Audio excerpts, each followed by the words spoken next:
Okay, let's jump right into this economic program that I'm calling a New Deal for the 21st century to create jobs now and make us more competitive.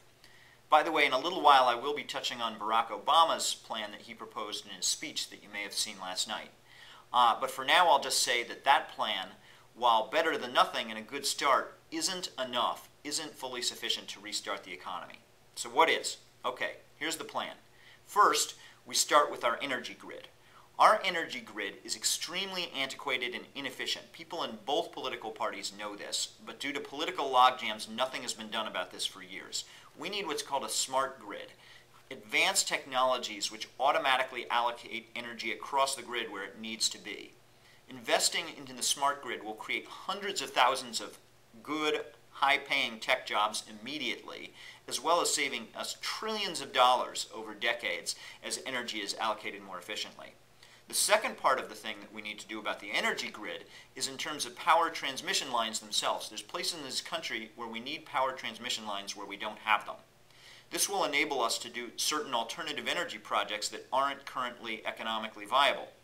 For instance, in the Dakotas and the Texas Panhandle, those are a couple of the best places in this country for wind farms and wind power. However, there isn't sufficient power transmission lines to do the kind of projects that we could be doing. You may have heard about T. Boone Pickens, who wanted to make the largest wind farm in the world on the Texas Panhandle. Well, he dramatically scaled back his plans, and a big part of the reason he did that was because there literally wasn't power transmission lines available to transport the power that the wind turbines would be generating. So we need to invest in power transmission lines in those places, and that will instantly create jobs and automatically spur private investment into alternative energy, into more energy for this country. I'm talking about alternative energy a lot. One reason I'm doing that is because as the economy picks up, as we get the economy to recover, the price of oil is going to go up, and that's going to impact the possible recovery.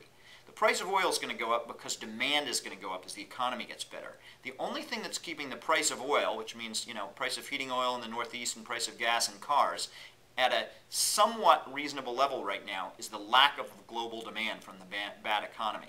So the more we can convert our economy to an alternative energy economy, the more the price of oil won't impact our economic recovery. So a lot of what I'm proposing has to do with alternative energy. So this next piece that I'm going to talk to you about is all about research and development specifically into this clean energy industry. Now, recent studies have shown that research and development into new industries is a real job creator long term. It creates new opportunities long term. Instantly, in terms of some of this money from research and development would also just go into supporting companies that are creating wind farms and other alternative energy projects. But research and development into energy is woefully underfunded in this country. If you look at a country like China, they spend over $100 billion a year on alternative energy research. Our whole energy budget, R&D budget, is about $5 or $6 billion a year, and Obama and the Congress Obama fights to get $1 or $2 billion more each year added to the budget. It's completely insufficient. We need to have a budget along the scale of the Chinese, at least $100 billion a year, mostly going into alternative energy research. So we can take command of an industry that we pioneered in the 1970s and we've let slide from our grasp as Europeans and Chinese have really taken over the industry in recent years. So R&D, specifically in alternative energy, is a huge place to be spending money in terms of a jobs program.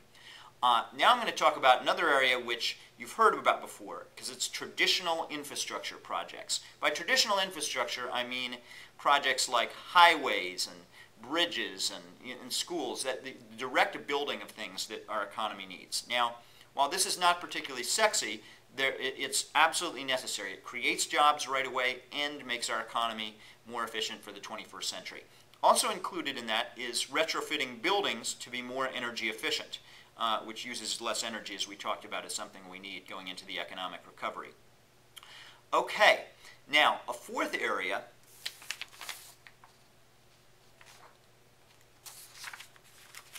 Another area I'm going to talk about, which is related to traditional infrastructure projects, but I'm going to mention specifically is on its own, is mass transit and high-speed rail.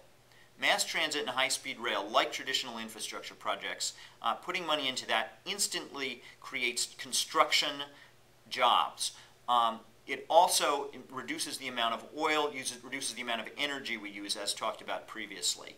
Also makes us more economically efficient and competitive. Some people debate whether we should be putting money into infrastructure for highways or infrastructure into money for mass transit and high-speed rail. I really think we should be doing both.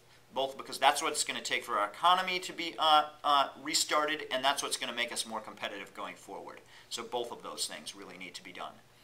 And this, coming back to Barack Obama's plan that he presented to Congress, that's what's missing, is the size and scope that's really needed for this plan to work. He has some good ideas in terms of infrastructure spending and an infrastructure bank to fund that. But it really needs to be on a much larger scale and incorporate all these other ideas like our energy grid, like mass transit, high-speed rail, energy R&D as well, to truly get us more competitive and truly create as many jobs as is going to truly make a difference. Now, one of the reasons he's proposing a somewhat smaller plan, in fact a much smaller plan, is that he's worried both that the Republicans won't pass such a plan, which is probably true, the Republicans in Congress, and also that people will be scared off by too much government spending. Well, I really think what people are scared off right now by is an economy that isn't working.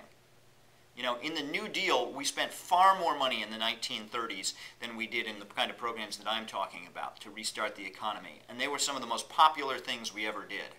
So we need to be bold in terms of the amount of money we spend, because it's the only thing that's really going to restart the economy. And I also want to talk a little bit about what the Republicans think about job creation. Because now what the Republicans seem to think about job creation is that if we cut taxes enough and cut government regulations enough, that will give businesses incentives to create jobs.